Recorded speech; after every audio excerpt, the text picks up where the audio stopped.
Ubat sedotan tadi dia masuk ke dalam tubuh kita. Apa kandungan ubat tersebut? Adakah dia dalam kuantiti yang banyak sehingga boleh membatalkan puasa kan?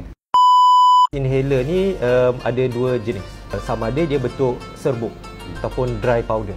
Lagi satu pada kebiasaannya dalam bentuk cecair. Ya. Tetapi apabila kita tekan alat tersebut, dia akan mengeluarkan dari segi rupa dia macam asap ataupun kabus. Ya? Dan kabus ni lah yang kita sedut. Dari segi puasa, ia adalah dalam suatu kuantiti yang amat kecil.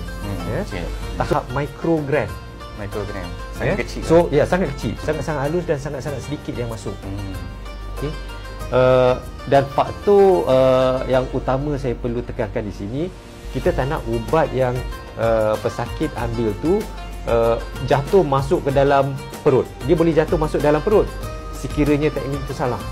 Tetapi kalau teknik itu betul, kebanyakan daripada kabus semburan tu dia akan masuk terus ke dalam paru-paru dan rongga paru-paru.